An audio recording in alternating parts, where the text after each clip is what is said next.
Welcome back to Gunsmith Part 11. Here is the final build if you want to see it. This one's changed a bit since last time because they made some changes to the ergonomics of different sights and stuff, so you can't kind of like cheat it like I did in the last one. But either way, we're going to go and get ourselves a Vector. Now, I had to go and buy myself a Vector from the flea market because Skier only sells it after doing a certain quest. So you're probably going to have to buy one from here. They're not actually that much more than on Skier because they're already quite expensive. So the only thing you got to make sure of is that you're going to buy one that doesn't have the front and rears removed, or at least make sure you put the front and rear sights back on when you get into it. I'm going to pick this one down here because this one's like the default build, so this is going to make it a bit more obvious. So yeah, you got to make sure that the front and rears are on or it won't work because you need 300 sighting range. From here, we need to add this guy, this Mark V rail, but this won't work unless you take a load of the other stuff off first. So you got to take off the two sides, and then you've got to change over the 5-inch barrel to the 6-inch barrel. This one either comes from Skier 2 at a chainlet barter. You can't buy chainlets until you're quite a high level at the moment, which is kind of annoying, level 30. So you may just end up buying this one from the flea market. Alternatively, you can get it from Skier 3. But there's lots of listings up here because people are flipping them fairly readily. That then allows you to swap this over to the Mark V.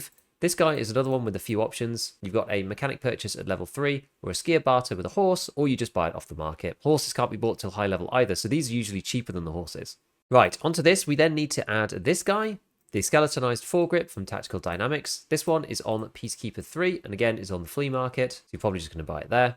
Then for a suppressor, on the front, we're going to add the Osprey 9. This is different to the last build, but it gives us slightly more recoil reduction, which means we can skimp out a bit on the stock. Next, we need to change over to the big mag, the big stick, the 33 round magazine. This one can be bought on the fleet as well. It's a Mechanic 3 purchase and Skier 3 as well, but people are flipping these fairly readily, so you should be able to get one of those too. Now, the only thing we need to do is to reduce the recoil a little bit. So what we're going to do is take off the old stock and put on this, the non-folding stock adapter. You can get this either on Skier 2 for a DVD drive, or you can buy it directly from him at level 3. And then onto this, we're going to add the ATP tube. This comes from Skier 2. And then we're also going to add this, the DS150, which comes from Peacekeeper 2. There's a couple of different ones that work for this. You could instead, rather than doing the ATP, you could instead go for like the UBR Gen 2 or something like that. But this is the one that I think is the easiest to get to. So here, we're just going to select my weapon that I built already. I can't build it because it's exactly the same as the one I have in the stash. We're going to go and hand this one in and get on to Gunsmith Part 12.